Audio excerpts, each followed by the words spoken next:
No one can laying in my bed. Oh no.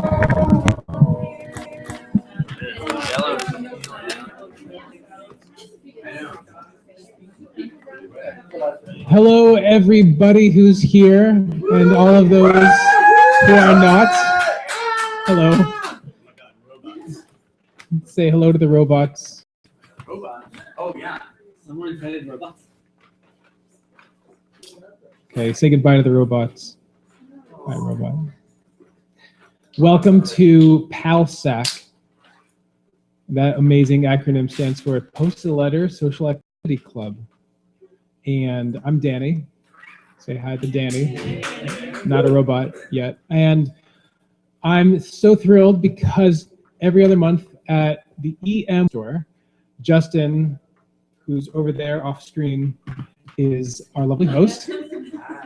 And we've been playing with this idea of what does it take to provide that special place to embarrass Justin. And I think we've got it. Thank you. And then having gotten that, what does it take to give people an invitation that feels right and good to write? And writing is a very private thing. Writing generally is a intimate, romantic, as Anosh will tell us a little about, between you and maybe one other person. Or maybe it's to your future self, or it's your dream journal, because oh my gosh, dreams are so special. I just have the most amazing dreams. You could be like that too.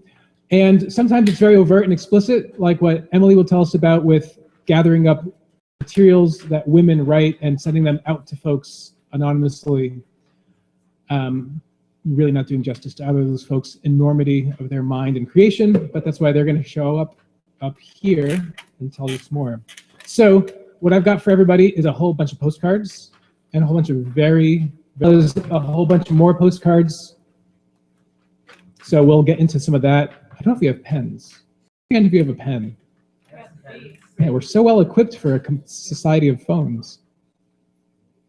Anyways, okay, so welcome again. There's also drinks, in case that makes you more, should we say, makes you and your pen more fluid when you're writing. Okay, good, got one. So without any further ado about anything, I'm going to welcome up Emily to describe Emily and what Emily does.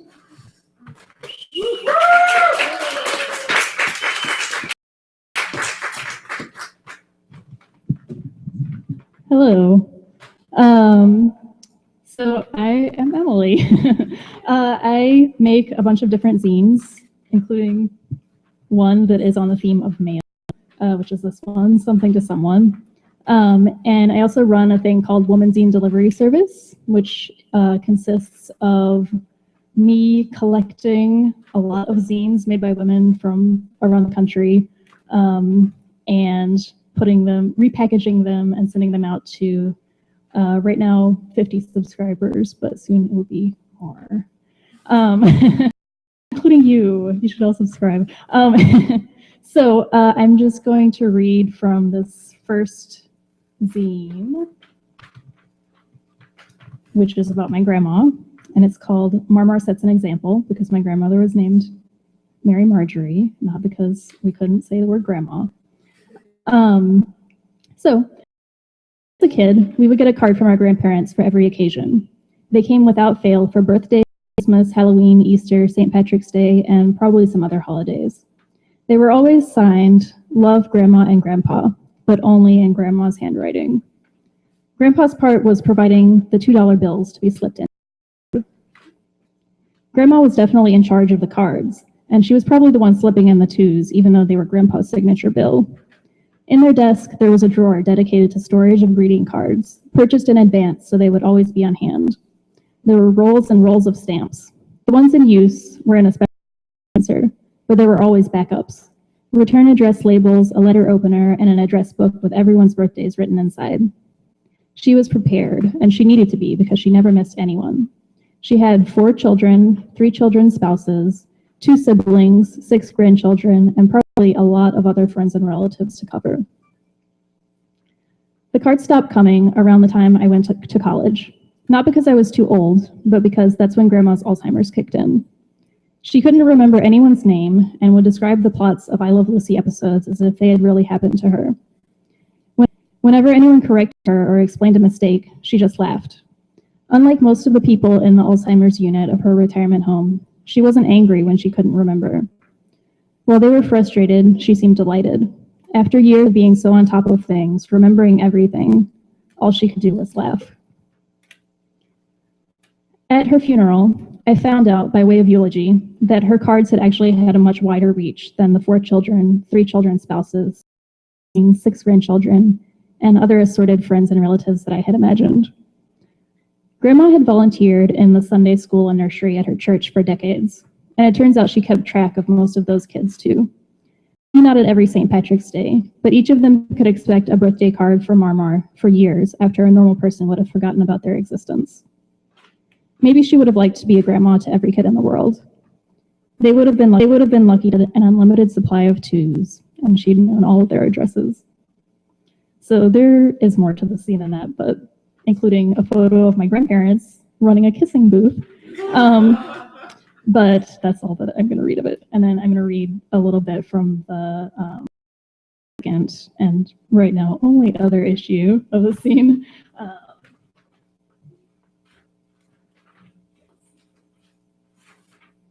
So this one is called the Frequency Mailers Club. And the Frequency Mailers Club is a club, obviously, that revolved around sending mail, but sending just random items in the mail to each other, just because everyone in my friend group wanted to get fun things in the mail. So we took it upon ourselves to do that for 6 years or something like that. So this all started when Tim and Laura Lee, who had crushes on each other, met on the street. Laura Lee said something like, "Tim, I never see you. You never call. You never write." Tim, who had already been thinking about random mail to some other friends, said, "Okay, what's your address?" and promptly sent her some mail. Laura Lee and I were roommates at the time, so I remember her getting an early mailing, a postcard with only gibberish and the address written on the back, and thinking it was great. Laura Lee says, so Laura Lee sent something back to continue flirting with Tim, and I sent something just because I liked the idea of sending nonsense through the mail. And then Tim mailed something back to each of us. So almost immediately, we all got really excited about sending mail all the time to as many people as we could think of, and the club was born. At that point, we were sending things to one another weekly. Sometimes we would hang out and make collages of drawings, or just compile trash and magazine clippings to send out. Sometimes we would have to hide what we were working on because the person we were planning to send it to was in the room. And then I'm skipping a little section, but eventually mail to each other anymore. The rest of us moved on to new lives in different parts of the country. For Tim, who was trying to send mail to as many people as possible at least once a month, regardless of their response, sending mail started to feel like a burden instead of a fun way to brighten people's day. For me, I started to be less appreciative of random magazine clippings coming from my friends across the country because the personal collection often seemed to be missing. When I hadn't heard anything about friends' lives for weeks or months, it felt a bit hollow to get a package from them that contained gum wrappers and gibberish in place of those life details, even though the gum wrappers and gibberish were of the best quality. So I started including more letters in the mail I sent out. But letters are much harder to respond to than envelopes full of magazine cutouts and random items. Maybe a letter feels attached to a responsibility to respond in a specific way. Almost no one is good at writing letters on a consistent basis, and there's a reason for that. So that one. And this one is illustrated with lots of items that we sent to each other, which includes the cutout of the guy from the Tony's Pizza Box holding George W. Bush's head. Very 2006. So the other thing that I'm proud of is this woman zine. So this thing, the interview zine that I do to go along with each package. So I send out a package 4 times a year, and each one contains somewhere between like 5 and 10 zines, depending on how much each one costs me to buy. And yeah, I can let you guys look at that so you can get an idea of what's in it. But I forgot what I was actually going to say about this. Let's see. Oh yeah, so so this for me is a really good way of sending mail to people, because I don't have to expect anything in return. So even though technically people are just like purchasing a thing from me, it still feels very personal to me because I am just choosing whatever things I like to put in the packages. And to me, that is great because I don't actually know most of the people that I'm sending the packages to. And it takes pressure off of me expecting a response. So yeah. And also, I want to say, you should subscribe to this because it's really good. And we have at least one contributor. Here's only one. I won't make it sound like more than that. One person who's contributed to this is here tonight, and it's Tessa, who's back there. And she's also great. Woman's Zine is started out as just a website, featured art and writing and all sorts of other stuff on specific themes, all made by women. And one of the themes they did was emoji, which turned into the Emoji Art Design Show, which happened in New York City. And there are over on the table there a bunch of copies of an emoji zine, which is free to take. And it is half zine and half program from that art show, which is why it's a thing that we're trying to get rid of. So yeah, and if you do want to subscribe to the thing, you have to do it by May 25th, or else you'll miss the next package. It's terrible. So does anyone have questions they want to ask me? Things they want to tell me about myself? Well, if you want to write me a letter later, you can do it using one of the postcards that were provided. 1004. Okay, so I'm going to leave now. Goodbye.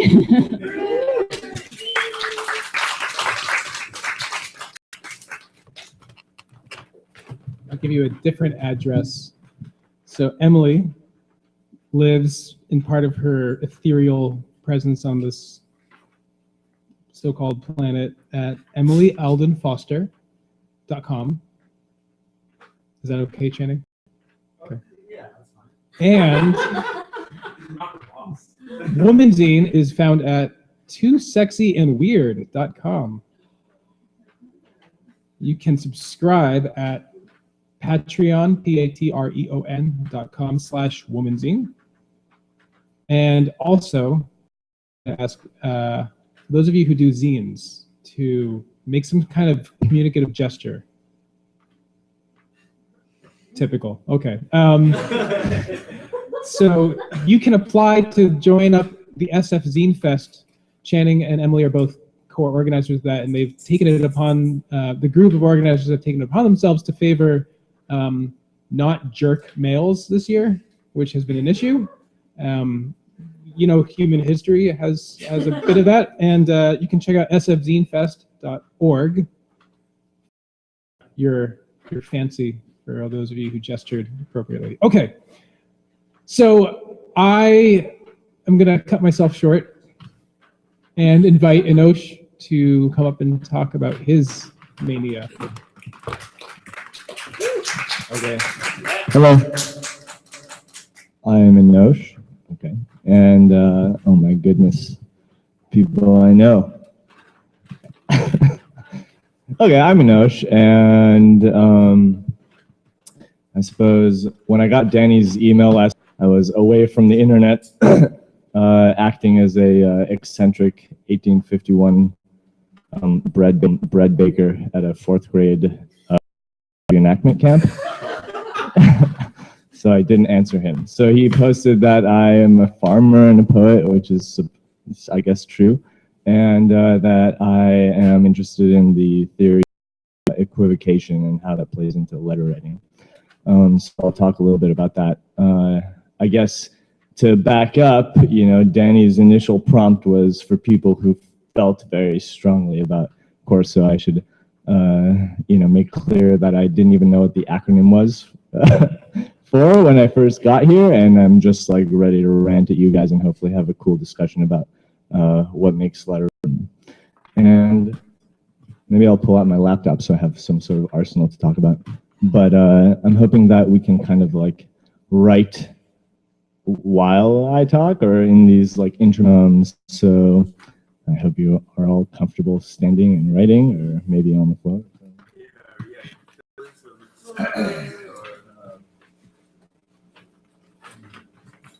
Thank you so much for hosting us, Jeremy, right? Justin, and Channing for filming. I like your robot.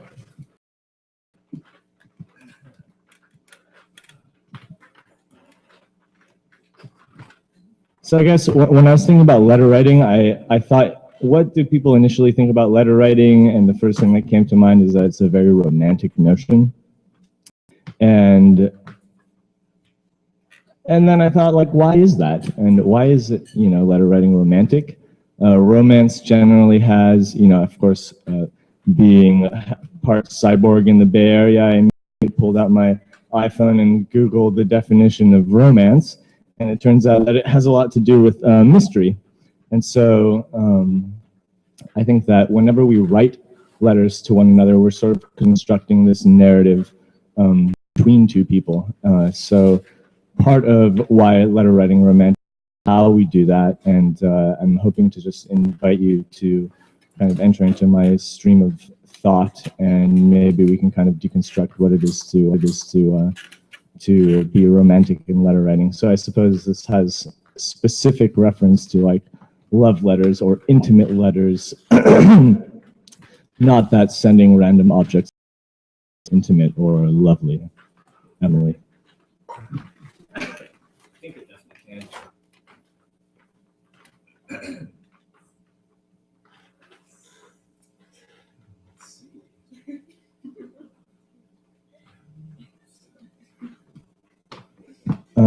So I'm hoping to start with an exercise and then talk, I suppose, a little further. I hope postcards. So the first thing I would like us all to do, maybe I'll grab a postcard myself, is to take maybe 4 minutes to write a letter to yourself. Questions? I have an extra pen.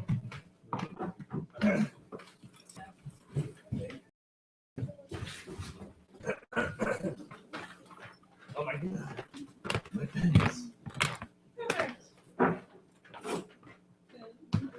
Okay, everyone has a pen?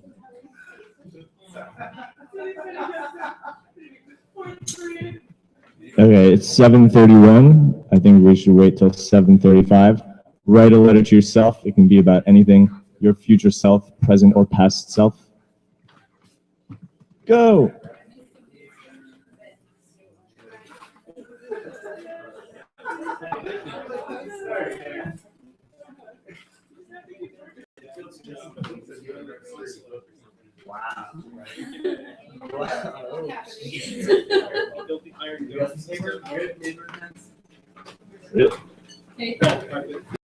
Oh, okay. Does anyone feel the urge to write on paper for this before they sort of sully their beautiful postcards? Yes. Okay, paper. It's up here. I can shuffle it. Push it. Yep. Wah, wah. Some sort of a street. Okay.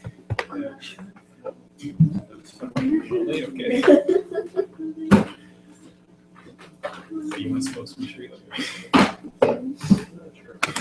Still only for you. I don't mind. I mean, At least one of us is doing a good job. You're good at time.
Okay, 30-second warning.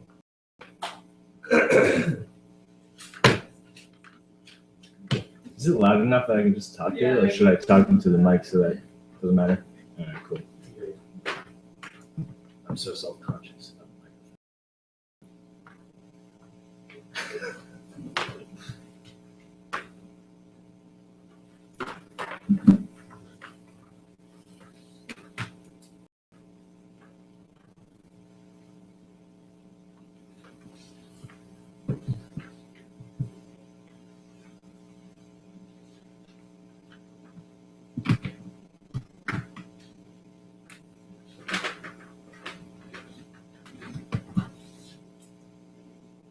10, 9, 8.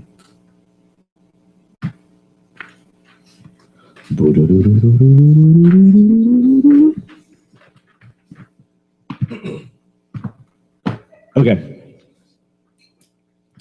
Part 2 of the exercise. I hope you have more room to write or something. Maybe there's paper or something like that. Now, I'm hoping that we can get into pairs. Doesn't matter with who. The hardest part is like making eye contact and then just going for it. So take my word for it. Just make eye contact with someone and go for it. Give yourselves a minute to describe each other to said partner. It doesn't even have to be real. You can tell them that you're a tortoise and that you love bacon. Doesn't matter what you say. Give yourselves a minute each, and then we'll write for another 4 minutes. I know. Cool with you, Danny? Is that too much? I feel like I'm like an overbearing personality, and you have to be the one to like filter me.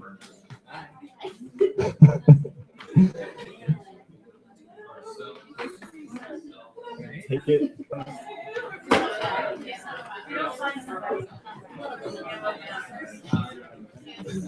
Just a minute. You didn't come with that? Maybe I'll remember you'll say. Oh, okay. Recently You moved first. back to the US for 7 years.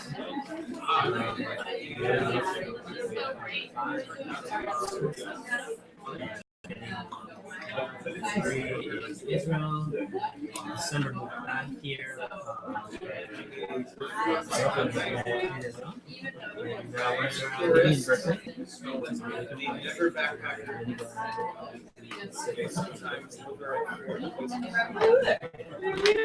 No, I don't want to be on the camera. It's really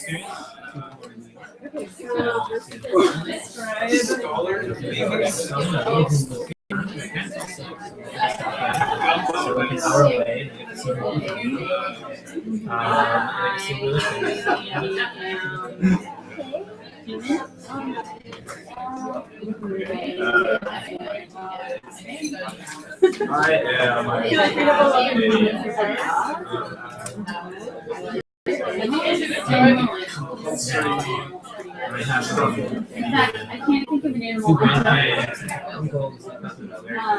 I just realized I lost a kid. I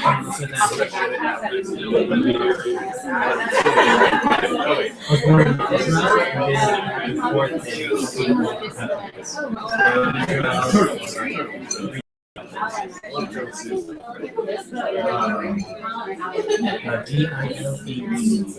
yeah.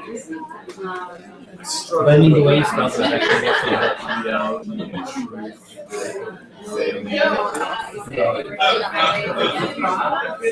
with the like real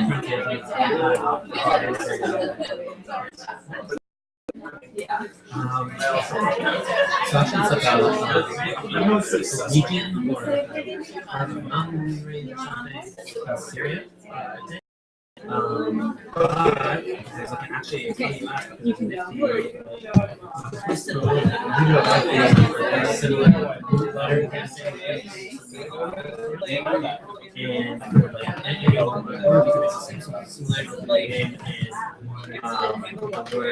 Is this on? Please write each other letters.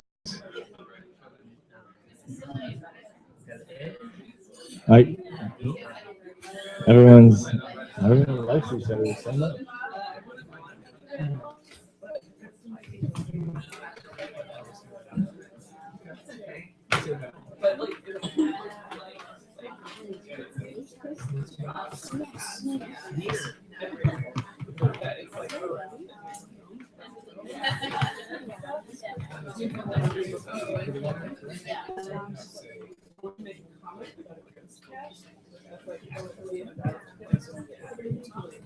It's going to be really awkward when, you know, you're supposed to give each other letters and then you don't have letters to give.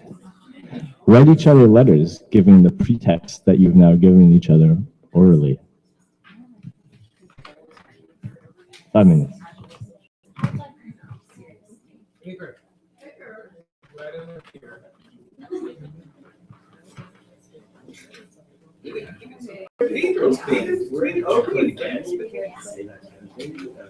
And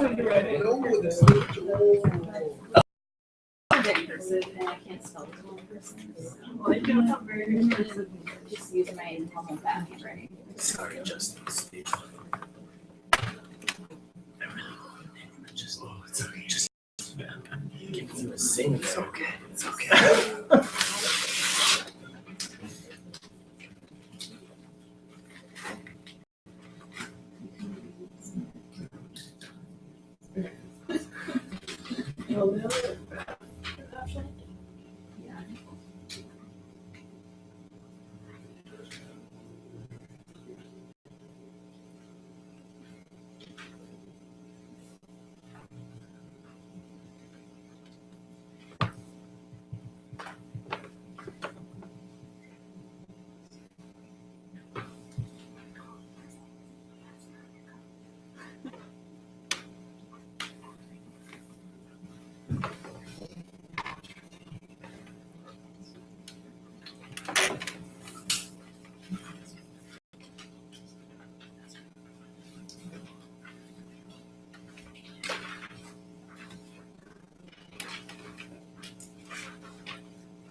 Okay, so we have to have a stopping point. So Danny's passing out envelopes. As soon as you get your envelope, stick your letter inside it, as close to done as it can be, and then we'll go from there.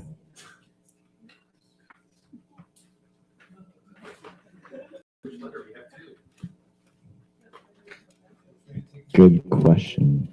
Suppose anyone you choose.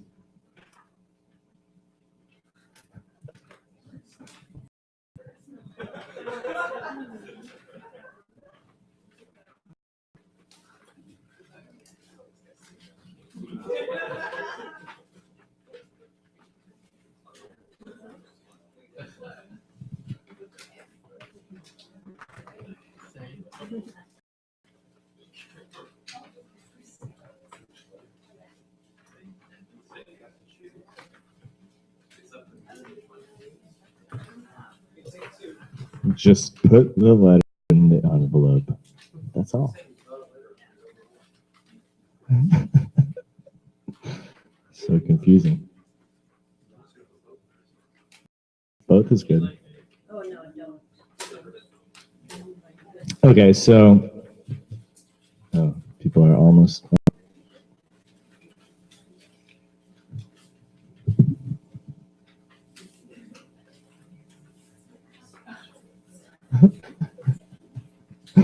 Amanda's staring at me with disdain, or I'm not even quite sure.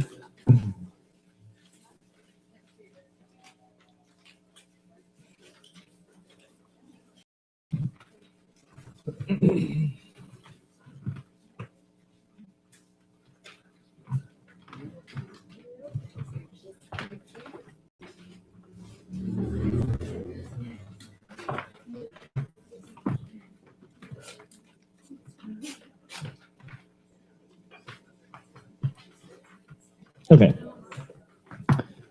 So the last part of this exercise is that you're going to put the letter into the envelope, and then you're not going to give it to the other person. You're just not going to give it to them. And the reason for that is because I needed some sort of segue to talk about Jacques Lacan, the famous French psychoanalyst. So this is where, you know, this gets like slightly theoretical, and I hope you guys chime in and like ask questions and do this and that. The reason that you're not going to give someone this letter, talk about Lacan. So Jacques Lacan was a famous French psychoanalyst, and he did a seminar one time on Edgar Allan Poe's short story, A Purloined Letter. And it's a very short story, but it's an even shorter synopsis of it. Basically, the queen is having an affair with someone. That person writes her a letter. The king walks in with a minister, and she's like reading this letter, and she's like, oh shit, I'm about to be found out. So she puts the letter face down in plain sight on a table, and the king is the king, so he doesn't notice anything. But the minister notices, and he's like a clever minister, so he knows what's up. and he grabs the letter and replaces it with a letter, and the queen sees. And for the next year and a half, he enjoys this like position of power kind of over the queen, while she has hired an investigator to steal back the letter from the minister. And eventually, you know, throughout this whole, he's trying to steal it. He can't find it because it's also in plain sight in the minister's house. And then he hires this like random dude and bribes him with some money. And the random dude goes and gets the letter. And that's the end of the story. And the crazy part is that you never know what the letter says. And Lacan is very interested in this, you know, partly because and like he was like the shit, and so all of the French, you know, psychoanalysts were reading Poe, but also because it's a perfect word to describe what Lacan's theory of signifiers. And he's basically saying a letter is signifying something. You know, you're trying to write something down to describe like something that happened in your life or who you are, or in this case, like a love affair. Supposedly, you don't even know if it's true. And yet the plot is pushed forward this letter whose content you don't even know. So you know, that got me thinking. I was like, maybe this is part of what letters do, how they're romantic. But in my opinion, I wouldn't stop there. I would probably keep going and say that the content is somewhat necessary to driving a plot of sorts. I recently read this book called The Correspondence by Barbara Browning, and in it she claimed like, you know, love is all about like open and naive and completely exposed in this kind of love affair. And I feel like letter writing is the perfect format for that, because you have a chance to sit down and write each other. And I'm also currently involved with a woman in Harlem, and we've definitely written to each other more than we've actually talked in person. So I'm like feeling it very, very strongly at the moment as well. So that got me to basically what the description of my component of this event was, which is talking about equivocation. For those of you who are unsure about what it is a mutual misunderstanding, talking about like, you know, love, which is a very like polyvalent thing and doesn't have one definition, or like what a mother is or something like that. And when I'm talking to Danny about love, he and I could have very different things. So it's a mutual misunderstanding, basically. And because words and letters or bodies of work or sentences are all reality, then to a certain extent, every time we talk to each other, every time we communicate, and every time we send letters to each other, we're equivocating to a small amount. There's like always a translation that's happening when we hear each other talk. And I noticed over the past year, when I've been engaged with a lot of letter writing, that my writing changes depending on who I'm talking to. So that's why I asked you to first write to yourselves, because that's probably the only circumstance in which equivocation cannot happen, because you're sure about what your words mean, at least to yourself. And then you wrote to other people with some sort of very topical understanding of who the other person was. And therefore, there should be quite a bit of equivocation in your writing, but you didn't give it to them. So, you know, the question is, does that still do something? Does it like change the like narrative of your relationship between, you know, incidentally, please feel free to give it to that person if you want to. I mean, I'm not here to like enforce any sort of thing. In fact, I think I'm gonna give you the one I wrote you, Danny. And with that, I suppose, like, you know, I guess the last thing was that I was going to read Barbara Browning's definition of a plot, because I thought it like tied into this very well. The book, once again, is called The Correspondence Artist And Barbara Browning is a professor in NYU. She's a really wonderful one. So, the question is, how do letters drive a plot? And so she gives the etymology of the word plot, and she says, plot comes from the Middle English, and the first meaning is a parcelle de terrain, a plot of land. She's talking to a French dude, or outline of a story. It's also a verb meaning to connive. It has nefarious connotations. You plot to kill the king. So, that tied in very nicely with my understanding of equivocation, because I always feel when I talk to people that we're conversing and translating over variously rough terrain, and that terrain basically creates the strata for whatever plot or narrative that you're considering between two people. I'm probably thinking about this a lot because of, I guess, the overwhelming presence of letter writing in my life.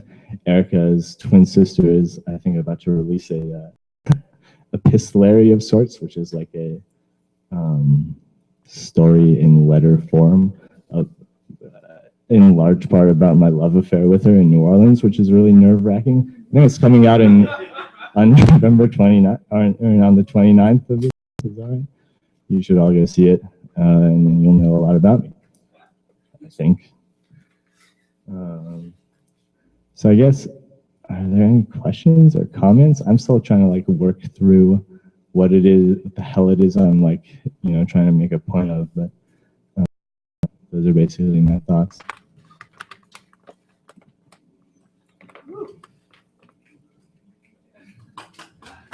All right. No questions?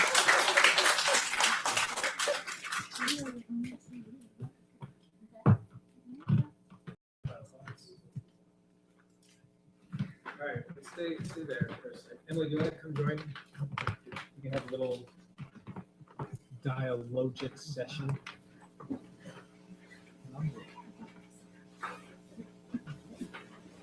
For those of you who haven't had a chance yet to appreciate the small dog, I really recommend it. It really takes you outside of yourself in this very hyper-conscious moment. Okay, so a few final comments and thoughts I was hoping we could share together are, on my side,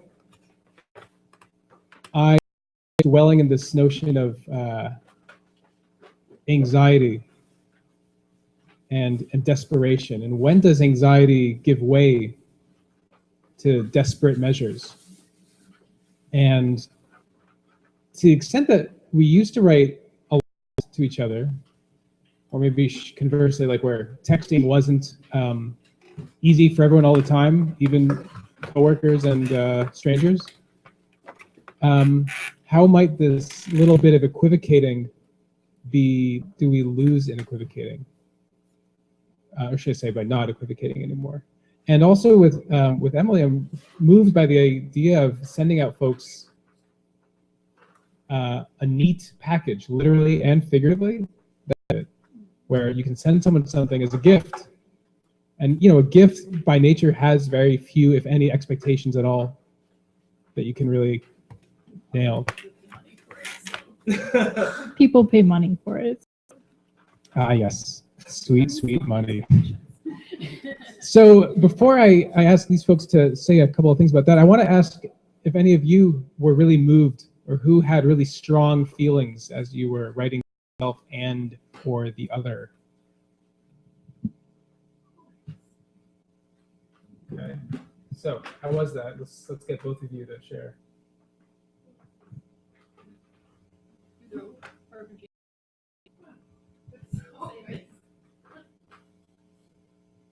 would you like to know? Give us some juicy details. Juicy details. I immediately writing myself went off into a fantasy, writing about something that wasn't true at all.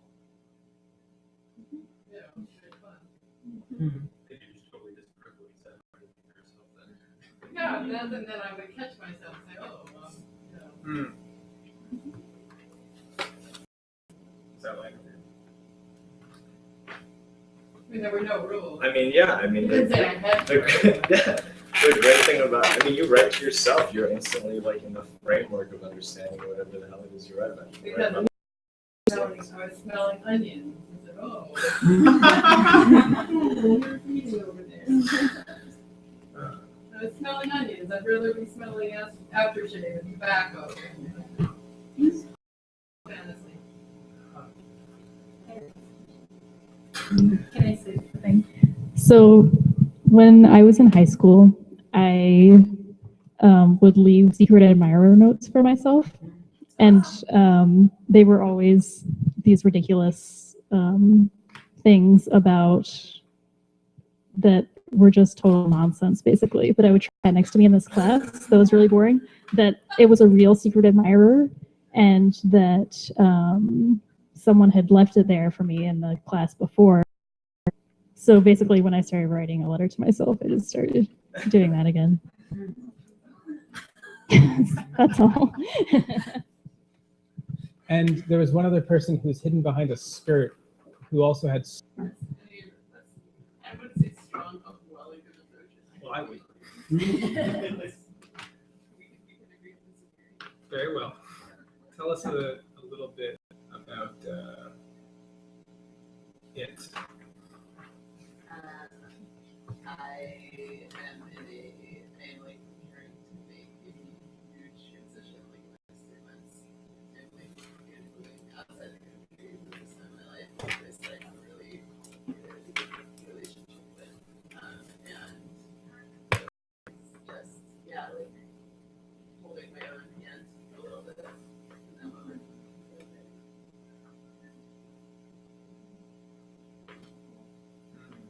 I'd like to say something about our current society and letter writing.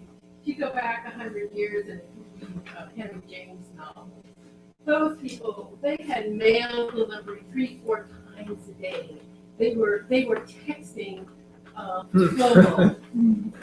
Because they would send a letter and it would come back and forth. So they had texting by servant among certain classes. Was definitely communication. And they were just these short messages going back and forth constantly among people who could afford to have somebody to go run across to get the message and get it back.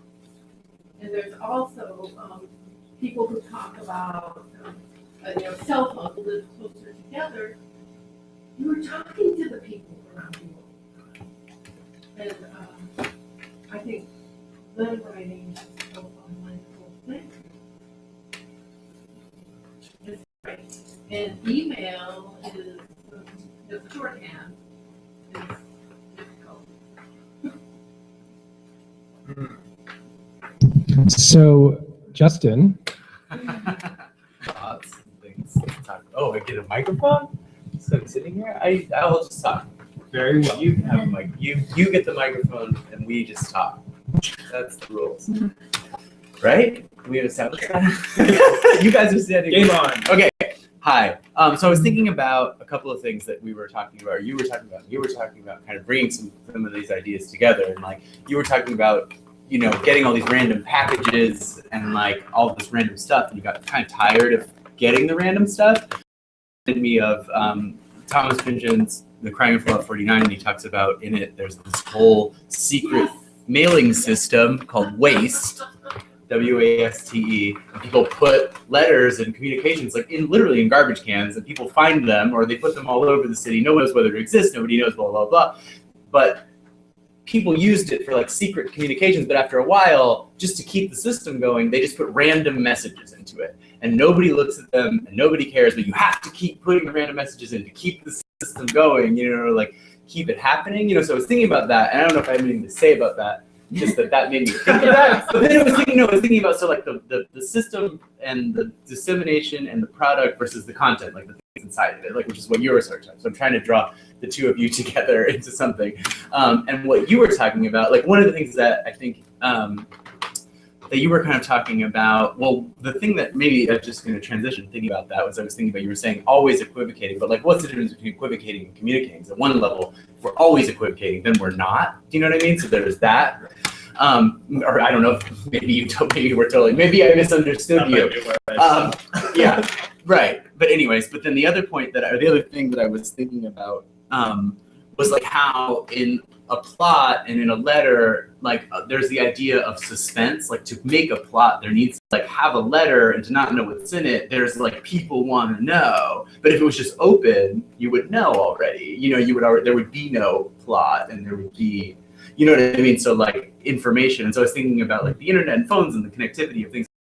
Often have to put, like, I think post-apocalyptic narratives are really hot because you disappear all communication, you know what I mean? And you go back to this time when like plots can exist and characters can exist. And I guess that might be part of what romance, well, also about like when you write a letter, there's suspense, there's also self-characterization. You're like you're sort of saying, this is me, if you're putting effort into it, you know, versus like, or not effort, but if you're putting yourself into it, it's dangerous. It's a hot form of communication, you know, like, because it's forever, people get it. But then people, when they get it, it's this immense wall of like, oh, I'm terrified because I then have to give back in kind to it. And I was thinking about like in past, you know, like looking at old postcards and how, and now I'm just fucking talking. But anyways, I was thinking about in old past, you look at old like vintage postcards and you'll get a postcard and it's this like beautiful, well, one, often like old postcards would be like a drawing of Niagara Falls because they didn't have pictures. And then on the back would be like, nothing to write today, you know, like, see ya. Like often it'd be like, hi grandma, nothing to say, you know, because like it's so common to just send off messages and things like that. Yeah. So I guess like mail as a concept in this world is so, it's sort of fetishized, but it's sort of taken on at like a sort of different level of a type of communication. Like you're sending these nice packages with a well-curated thing that people get, and it's like a gift, it's like a present. So like this idea of a present, this idea of like showing yourself, I don't know, so maybe like what's the status, like what do we do with these forms of communication? Should they be, I don't know, what should they be more common, should they be less common, should they be fetishized, should they be, you know, some thoughts on that? Or something. Somebody say something besides me, I don't know what. That too. Yes, We have thank such you. a different concept of time. So Sure. like you get a text message, you can answer that right away. Or you gotta wait a little bit to make it seem like you're doing What's the something. right amount of time to wait? Right. But, so with a letter, it's like, okay, I need to sit down, I need to think, I need to do that. Like when I was a teenager, my boyfriend was in prep school, if he missed the day of writing a letter, like, it's over. Yeah. They get a letter today. It's like, oh. Or I don't know, I mean, recently there was this concept on the radio show Reply All where they did email debt forgiveness. I don't know if anybody heard about that, but they were like, you get one day, if you had this important email, it's about email, you got and you never responded to, but you should have, maybe it was too emotional, too this, too that, you can say, this is email debt forgiveness day, and now I'm gonna write back to you like as if I just got this message. But there's always this thing, I mean, I found in letter writing relationships where at a certain point, you get that letter and you're like, I can't respond right now, and then you forget, and then it goes on for 2 weeks, 3 weeks, or whatever, and you're like, I fucked that up. I like ruined that relationship, you know, like, or something, but they're too long. So I guess there's like so much at stake, you know, and I wonder if like, it's, I don't know, what does that mean? Like, what do you feel like, what's at stake? You know, because that maybe is the point of like, it's what's inside of it, like what's at stake with the letter or the package or the really nice thing. I don't know. Anybody can speak. And you guys get to use a microphone. So. To me, it seems like it is never really too late to respond. Like, I mean, in some instances, yeah, if they're asking you to like go do a thing on the weekend, then you should respond 3 weeks later and say, yes, I would love to. But I feel like that pressure is like really one-sided because the other person is just like, maybe they think or right. something like that. I guess like where does that feeling of pressure come from? Yeah. Is that more inside, you know, like is that something that's like narcissistic or something? Like I don't know. What's that? I mean like with a letter, with any communication that's not, that's like has a displacement to it. That's not, you know what I mean? Like what is that feeling? Getting a gift from someone. Yeah. It's like you feel the need. You feel like you're not worth getting a gift from someone, so you have to write them back as a way of offsetting receiving something they took the time to send you. I think it's all on you, man. That's what I'm trying to say. Well, not just me. I mean, I don't think that I'm alone in this. No, you're not. Oh, sorry, Tommaso. No, Please. actually, I almost feel like we've gone off the topic, so I want to comment on a topic from 15 minutes ago of the whole idea that letter writing could have any kind of impact on people's ability to or did. I find it hard to believe that anything could get in the way of people's ability to fit. Like letter writing in person, over email, on the phone, smoke signals. I think anyway. So. Well, just to be clear, equivocating is not lying. Although if you are a writer, and especially a fiction writer, and if you're reading fiction as it is, you're lying. Because fiction writers, Yes, and yeah, if you're a letter writer, you're right, lying. presumably when you said equivocating before, you meant, No, not no. saying the truth to somebody. Absolutely not. Yeah, equivocating is not like intentionally lying. Mhm. Equivocating is like me saying, oh my gosh, this feather is like so light. And I'm talking about like the feather, and you're thinking that I'm talking about it's like emanating photons and So you're just being miscommunicated. it is a mutual The misunderstanding. difference between Yeah. your intention and the reader's Perhaps I interpretation. just Yeah. the word then. Which is Or should we? yes. It's perfect. In conclusion, no privileged white view, and I want everybody here to agree. Please. Tuesday, one is just equivocation. You just reminded me, I went through a whole, like, I don't know, this is called like unfair, the text from beginning to end. To like live the whole thing in text, and it was just continuous, just misunderstandings. And it's just amazing to kind of see what we're going to play out. But another topic, when you were talking about the feeling of writing to yourself and writing to someone else, I had to spend half the time in writing to myself, not falling into that cliche or expectation of, I feel like it's this horrible thing that's write a letter to past or future self with advice. And I really didn't want to do that because that's like, I don't know, I found that really annoying. It's like, why is that what I want to do? I did that. It's like, why do we do that? And so I had to work really, really hard to write to myself the way I would talk to someone else. And not do this kind of just very like, here's what you should do, here's what you should know, and just kind of like be more present. So that was a nice exercise. I'd like to ask one question / reminder about the gift notion of things. I saw some heavy threads through that in what we're talking about. Who feels totally gifts? Yeah, like gifts, you just give them, they're great, they're huge, they're valuable, and you just give them off with no expectations. Depends, okay. Depends on the gift. You must be an honest.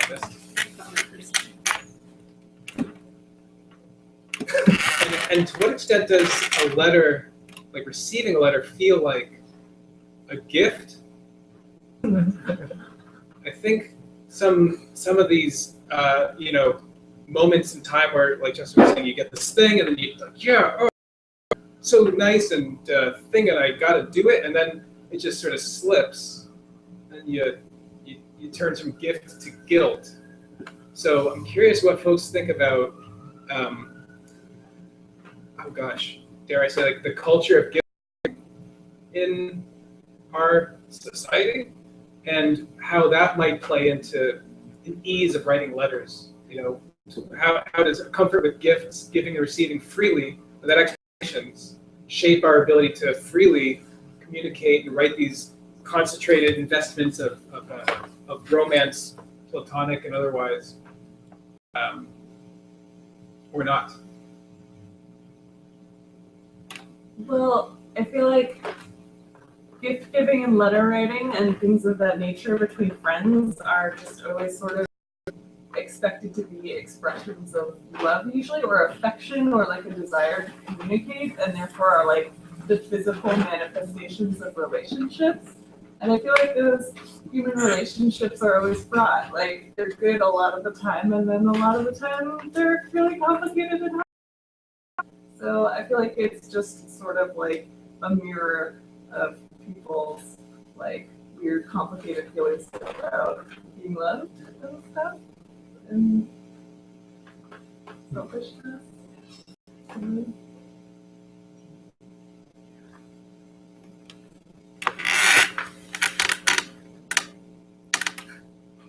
Let's just sit in that for a Yeah.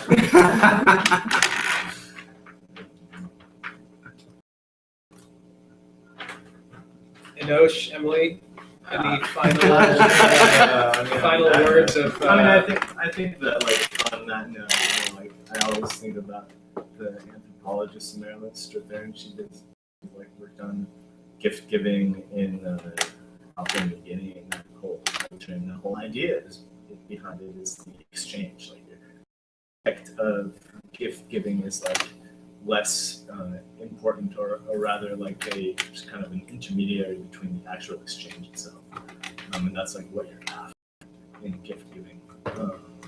So like, yeah, definitely. I mean, like, it's got to be like selfish to a certain extent, and also fraught with expectations and whatever. But that's like the contract you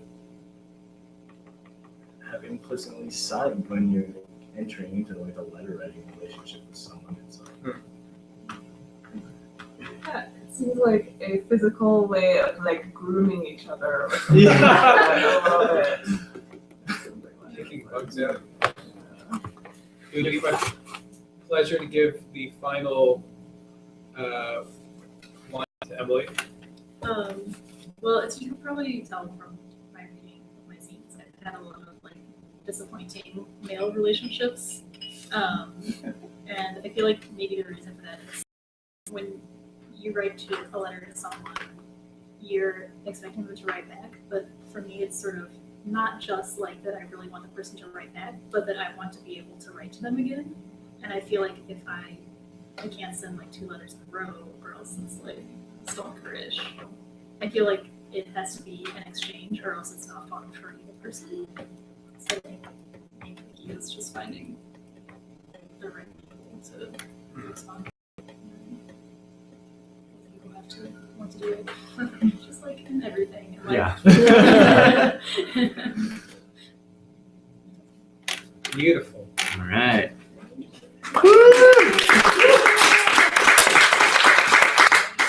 There's beer over here, paper over there, which I've been jokingly calling tree, and no one's laughing at. And oh my gosh, I got one! And so shut up! Thank you so much for coming. This is Pal-Sac. This is Enosh. This is Emily. This is Justin. This is a bookstore patronizing liberally, like all you liberals would. And again, back to the beer. For those of you who want that. Applaud yourselves for breaking some walls, and turn off the video now.